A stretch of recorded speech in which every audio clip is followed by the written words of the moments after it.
Então, continuando aqui, para o fascista, o nós é que detém a virtude. Então ele diz assim que o, nós somos os virtuosos.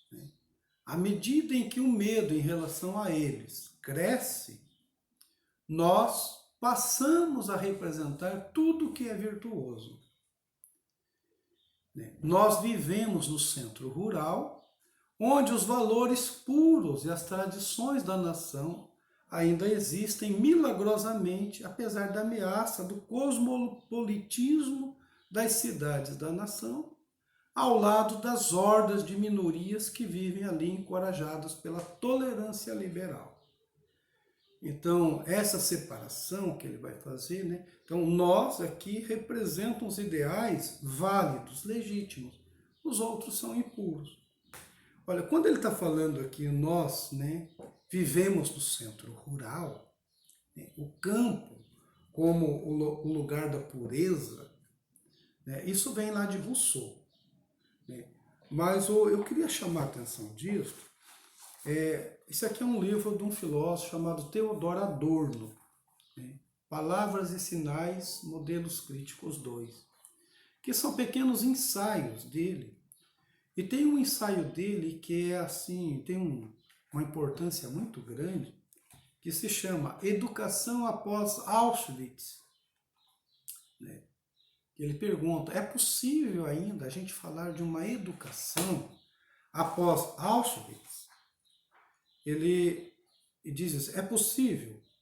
Então, e assim ele vai dizer que nós precisávamos repensar a educação, mas será então que depois de toda a barbárie ainda resta alguma coisa para a gente empenhar em relação ao humano, de recobrar para evitar tudo isso? Mas o detalhe que eu queria chamar a atenção é justamente num ponto do ensaio dele, em que ele vai fazer uma distinção das pessoas que moram no campo. Ele dá o seguinte testemunho de que a maior parte dos carrascos nazistas tinha uma origem campesina. Olha só, o trecho é bem esse aqui, ó. Kogon diz que os torturadores do campo de concentração, em que ele mesmo esteve confinado durante vários anos, eram em sua maior parte jovens filhos de camponeses. A diferença cultural que ainda persiste entre cidade e campo é uma das condições do horror, embora talvez não seja a única nem mesmo a importante. Estou longe de abrigar sentimentos de superioridade em relação à população campesina. Sei que ninguém escolhe haver crescido na cidade ou no campo. Limito-me a registrar que, provavelmente, a desbarbarização foi menos bem sucedida no campo que em outros lugares. Então essa é uma voz dissidente disso aqui. Nós, os puros do campo, o Adorno vai dizer não. E de fato, muitos fugitivos, assim, judeus fugitivos do nazismo, que se refugiavam em florestas e em campos, depois procuravam residências no campo, para poder ter alguma comida, alguma coisa, eram entregues ou até torturadas por esses campesinos. Enfim, o Adorno está colocando esse testemunho dele aqui. Nós, que vivemos no centro rural, onde os valores puros e as tradições da nação ainda existem. Então, aqui tem um testemunho, ao contrário disso. Nós somos tão virtuosos assim, como ele está dizendo. Nós somos trabalhadores e conquistamos nosso primeiro lugar com luta e mérito. Eles são preguiçosos, sobrevivem dos bens que produzimos, explorando a generosidade de nossos sistemas de bem-estar social ou empregando instituições corruptas como sindicatos, para separar os cidadãos honestos e trabalhadores de seu salário. Nós somos produtores, eles são parasitas. Isso aqui é uma fala, uma retórica fascista, de achar que o pobre é pobre porque não tem coragem do trabalho, porque ele está acostumado à assistência social. Ele é o vagabundo. O trabalhador mesmo é aquele o produtor. E a gente sabe que isso não é verdade. Porque quando o trabalhador se arruína, aí sim ele vai dizer, olha, eu trabalhei, etc. É sintomático que as pessoas que vêm pedir na nossa porta mostrem a mão, olha, eu sou trabalhador, olha os meus cargos aqui, eu estou nessa situação porque eu não quero estar nessa situação. Então, essa ideia do trabalho, como dignidade, de você produzir a sua própria existência, está no marxismo, mas está também no liberalismo. Então, o que faz a gente imaginar que nós somos trabalhadores. Os que estão numa outra situação é porque são vagabundos. A história prova que não é isso. Na verdade, a história é uma baita testemunha da exploração e do empobrecimento de populações inteiras.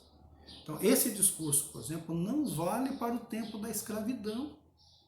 Porque o escravo não tinha como progredir se tudo que ele produzia era do patrão.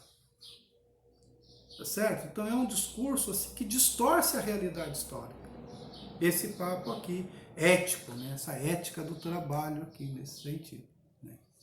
E mesmo numa empresa hoje, em qualquer empresa capitalista que seja, uma pessoa pode até crescer, mas isso não está dado para todo mundo. Não está dado para todo mundo. A gente até mostra os vencedores, mas alguns vencedores supõem uma leva inteira aí de fracassados, se a gente colocar esse critério só. Então, ele vai dizer, o propósito do livro aqui, então, é fornecer aos cidadãos as ferramentas fundamentais para reconhecer a diferença entre as táticas da política democrática liberal, de um lado, e as táticas desleais da política fascista do outro. Certo? Então esse é o propósito do livro dele. E aí ele coloca isso na história dos Estados Unidos. Pode-se encontrar um legado melhor da democracia liberal, tanto quanto as raízes no pensamento fascista lá nos Estados Unidos. Então, olhando a história própria dos Estados Unidos, pode encontrar tanto uma coisa quanto outra. O ideário de liberdade, assim, a melhor forma de liberalismo, e podemos encontrar também uma negação dessa liberdade, na melhor forma também aí do fascismo. E ele diz, o Hitler foi inspirado pelas leis da Confederação e pelas leis de Jim Crow. Então eu falo aqui, o que são essas leis Jim Crow? Que a gente já tinha mencionado ali atrás. O que são essas leis Jim Crow que acabou até inspirando o Hitler? São leis estaduais e locais que impunham a segregação racial no sul dos Estados Unidos. Segregação racial, essas leis. Todas essas leis foram promulgadas no final do século XIX e início do século XX, pelas legislaturas estaduais dominadas pelos democratas após o período da reconstrução. As leis foram aplicadas até 1965, foi o ano em que eu nasci. Então isso já foi até 50 anos atrás. Quem era Jim Crow? Jim Crow, na verdade, é um personagem teatral, da comédia. É um personagem teatral de um ator chamado Thomas Rice, em uma representação étnica de acordo com as ideias brancas dos contemporâneos afro-americanos e sua cultura. O Jim Crow era um personagem negro, um malandro negro. Só que o ator que o representava era branco, então ele tinha que pintar a cara, Então, os blackfaces, ele tinha que pintar a cara, fazer assim uma caracterização mesmo, E aí se tornou comum nos Estados Unidos as pessoas fazerem esse tipo de caracterização, né, para fazer uma espécie de stand-up na época. Né? Então o personagem era baseado em um trapaceiro popular chamado Jim Crow, que há muito era popular entre os escravos negros. Né? Ali nos slides eu coloco cartazes, enfim, para vocês olharem. E o Thomas Rice, né, um ator que nasceu em 1808 e morreu em 1860, então ele é do século XIX, ator daquela época, conhecido profissionalmente como Dead Rice. Era um performer americano e dramaturgo pioneiro na prática do blackface, de pintar a face de preto. Né? E usava estereótipos de referências americanas em relação aos negros escravizados na América, tornando-se um dos mais populares artistas de minstrel show, né? Ou seja, ele se tornou o pai dos menestréis americanos. Ele é considerado isso, certo? E aí tem lá, né, os personagens, né, caracterizado, enfim, com o rosto pintado de negro e fazia as palhaçadas, né? Como se fosse uma espécie de stand-up, comédia, enfim, certo? E aí vocês vão ver lá, assim, e isso vai levar à segregação racial. O que é a segregação racial? Né? Como em Carolina do Norte, em vários lugares, a pessoa ter assim, lugares, né? Nos ônibus, né? O lugar dos negros, o lugar dos brancos. Em restaurantes, o lugar, uma porta de entrada para os negros, uma outra porta de entrada para os brancos. Nas universidades, nem isso. Né? Enfim, então, aí ele faz menção que também a Declaração Universal dos Direitos Humanos, a de 1948, né, que eles, após os horrores da Segunda Guerra Mundial, que obrigaram multidões de refugiados a fugir de regimes fascistas, aí a declaração, né, que já existia, né, mas sob aí, né, a escrita, né, do ideário da Revolução Francesa, aquela Carta, né, dos Direitos do Homem e do Cidadão, elas são reformuladas na Declaração Universal dos Direitos Humanos. Então, a lei ela tem a afirmação da dignidade de cada ser humano, né?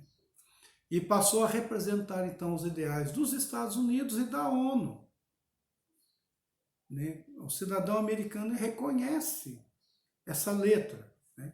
É uma declaração ousada, uma iteração e expansão poderosa da compreensão democrática liberal sobre a individualidade, de modo a abarcar literalmente toda a comunidade mundial. E aí ele vai dizer o seguinte, essa declaração, sobretudo a importância dela do artigo 14, né? Ela vinculava todas as nações e culturas a um compromisso comum de valorizar a igualdade de todas as pessoas. E isso estava de acordo com as aspirações de milhões no mundo destituído, enfrentando a devastação do colonialismo, genocídio, racismo, guerra global e sim o fascismo. Então tem uma importância enorme, no caso dos imigrantes, né, um artigo especial que é o artigo 14. Né, eu vou ler aqui na íntegra para vocês esse artigo. Né, que tem dois itens nesse artigo. Né? Todo ser humano, vítima de perseguição, tem o direito de procurar e de gozar asilo em outros países. Então, isso aqui é da Declaração dos Direitos Humanos. O direito ao abrigo, ao asilo político. Né? Este direito não pode ser invocado em caso de perseguição legitimamente motivada por crimes de direito comum e por atos contrários aos objetivos e princípios das Nações Unidas.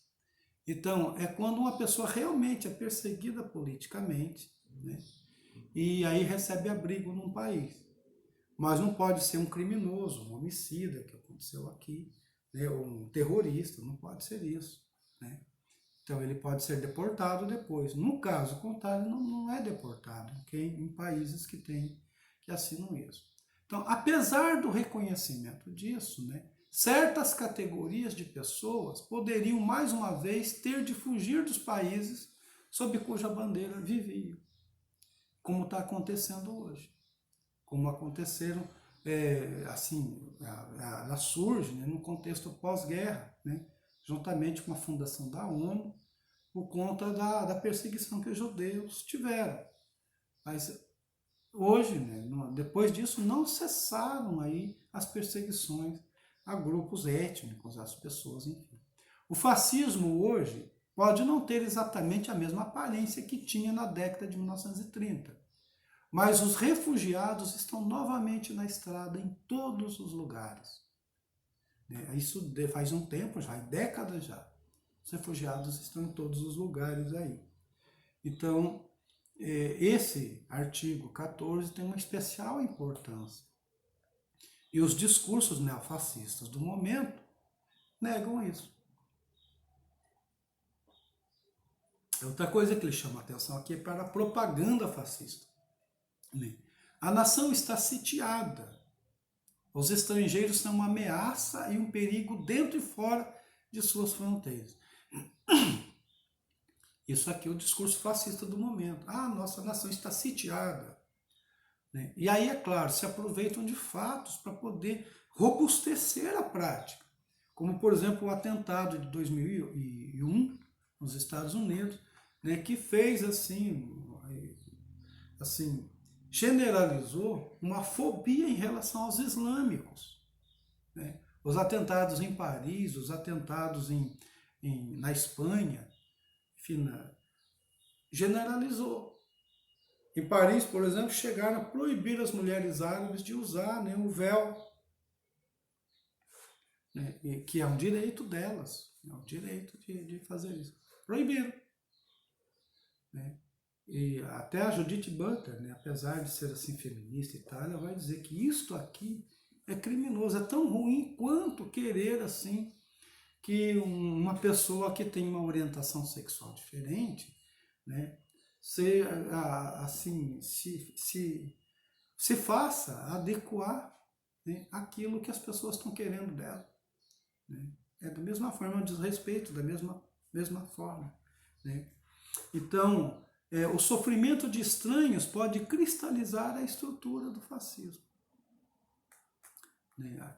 Mas pode também desencadear empatia se outra lente for colocada no lugar. Então isso vai depender de como se faz a propaganda. Propaganda que incita ao respeito, à tolerância, ela é positiva no sentido de negar o fascismo. O fascismo normalmente não faz isso. Tá certo? E nós vamos entrar agora, então, na parte em que ele vai falar do anti-intelectualismo. Tá certo? Então é específico aqui, essa é uma característica do neofascismo contemporâneo. Uma das coisas que o anti-intelectualismo faz é o ataque à educação, o ataque à especialização e também à linguagem. Ele diz assim, a política fascista procura minar o discurso público atacando e desvalorizando a educação, a especialização e a linguagem. Certo? Então, o foco do ataque é a universidade, as escolas. A impossibilidade do debate inteligente. Quando ele faz isto aqui, ele acaba impossibilitando, porque há uma recusa a um debate inteligente. Porque ataca a linguagem, ataca a ciência, ataca a educação, justamente os lugares que poderiam, os lugares onde as inteligências são cultivadas. Quando a educação, a especialização e as distinções linguísticas são solapadas, restam somente poder e identidade tribal. Então só aquelas relações de tribos. E aí nas tribos você não tem o contraditório, você só tem seguidores, as curtições, os likes, mas não ali uma conversa responsável, que seja dialética. Tá certo? Então, a universidade tem um papel precípio, para o fascismo, O fascismo ele imagina que o papel da universidade é legitimar a nação dominante. Não é isso. A universidade, pelo nome, ela tem que estar aberta, né, ao mundo, às manifestações da humanidade de forma geral, mesmo que ela esteja localizada num país, né? Então, ela tem que receber alunos de fora, mandar alunos também para fora, fazer convênios com universidades do mundo todo, fazer colaborações científicas, como agora muitas estão fazendo. Então, as escolas apresentam aos alunos a cultura dominante a seu passado mítico. Então, não pode ter uma voz destoante disso. E a educação, então, representa uma ameaça grave ao fascismo. Porque se ela for assim honesta consigo mesmo, ela dá voz ao plural. O fascismo não gosta muito do plural, né? Protestos e confrontos culturais nos campi universitários representam um verdadeiro campo de batalha e recebe atenção nacional. Então, assim, revoltas estudantis, protestos das universidades, às vezes, para o fascista, isso é olhado, né, com muita desconfiança, né? Então, aí o fascista fala muito assim de pacificação. Vamos pacificar a sociedade. Então, alguns debates geram realmente assim muito acaloramento. Então, as universidades quase sempre são centros de protestos, né? Nos últimos 50 anos, as universidades são o epicentro de protestos contra a injustiça e o excesso de autoridade. E aí, para quem é fascista e, assim, gosta de uma centralidade autoritária, olha isso como se fosse uma balbúrdia, certo? Então, o papel único das universidades no movimento anti-guerra em 1960, nos Estados Unidos, né? Começa a partir de dentro das universidades um movimento contra a questão da guerra no Vietnã, por exemplo, né? Então, onde o discurso é um direito, os propagandistas não podem atacar a dissidência de frente. Em vez disso, eles precisam representá-la como algo violento e opressivo, né? Um protesto, portanto, vira baderna. Eles chamam de baderna, tá certo? Então, aqui no Brasil também, recentemente chamaram isso, né? Balbúrdia.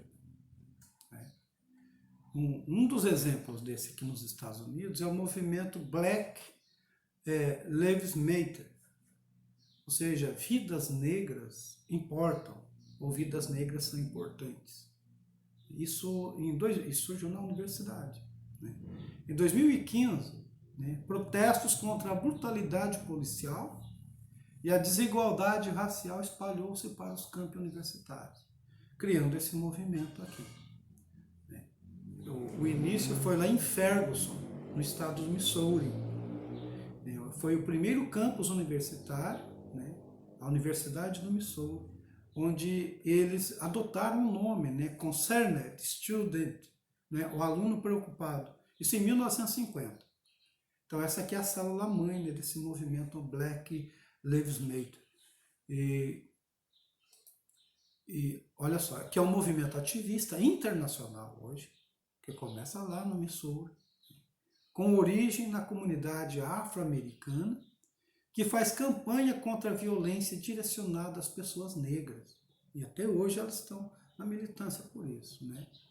Então, esse movimento regulamenta, organiza protestos em torno da morte de negros causada por policiais e questões mais amplas de discriminação racial, brutalidade policial e a desigualdade racial no sistema de justiça criminal nos Estados Unidos.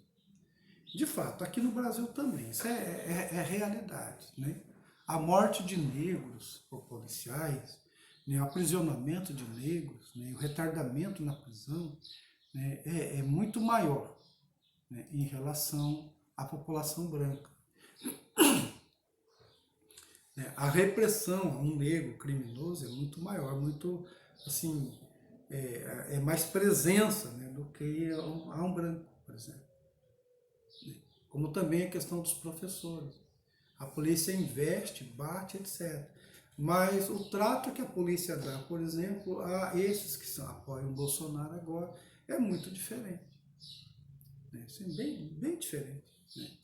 Em 2013, esse movimento começou com o uso da hashtag, né, Black Lives Matter em mídias sociais, após a absolvição de George Zimmerman, né, na morte a tiros do adolescente afro-americano, né, Trayvon Martin.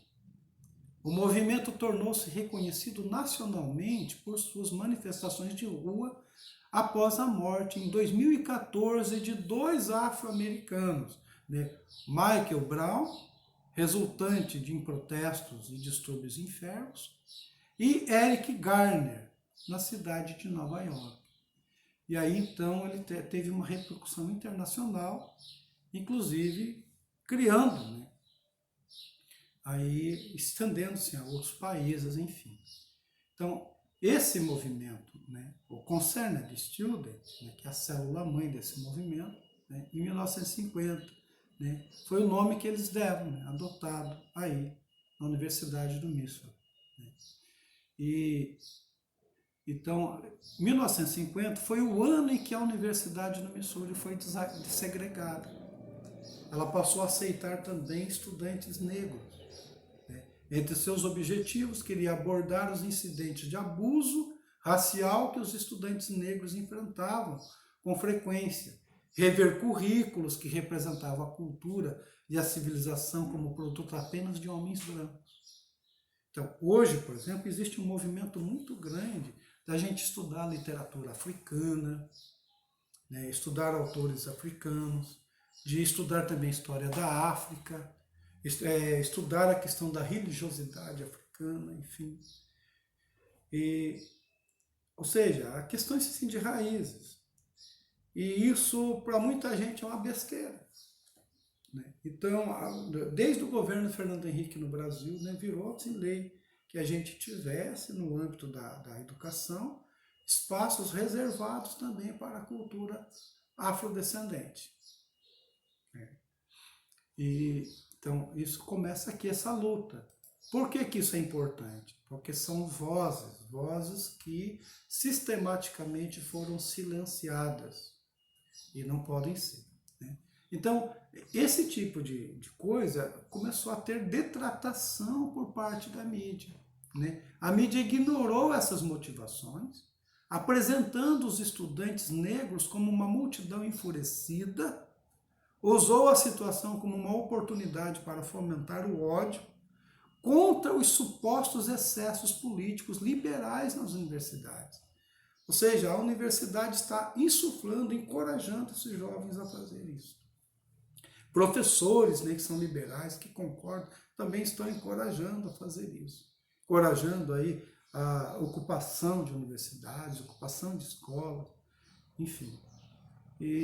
Então, são esses professores que eles vão dizer que, assim, em vez de ensinar algo para os alunos, né, estão ideologizando os alunos. Então eles passaram a desacreditar as universidades. Por isso essa onda de anti-intelectualismo. Né?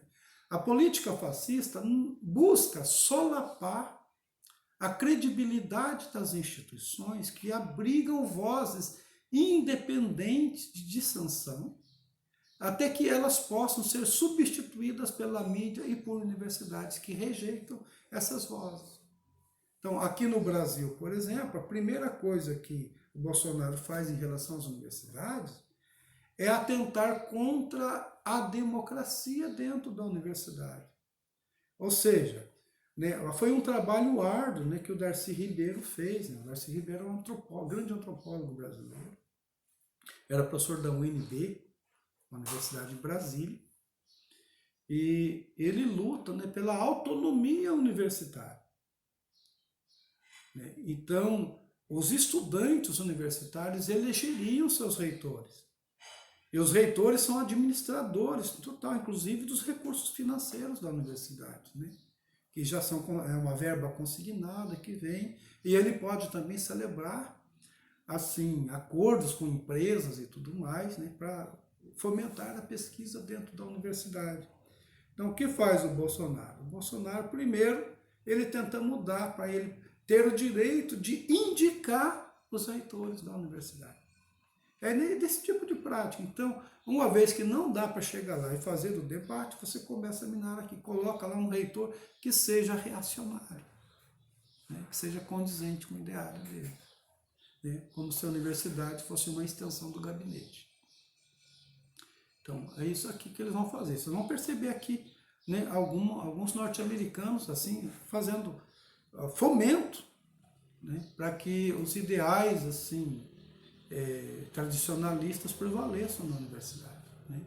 Então, buscam nivelar as acusações aqui de hipocrisia. É uma outra coisa, hein? Uma outra coisa que eles fazem é nivelar as acusações, né? Falando o seguinte, que as universidades que, né, falam assim de coisas progressistas, né, que acabam assim censurando uma situação, ou assim, denunciando uma situação como se ela fosse injusta, elas seriam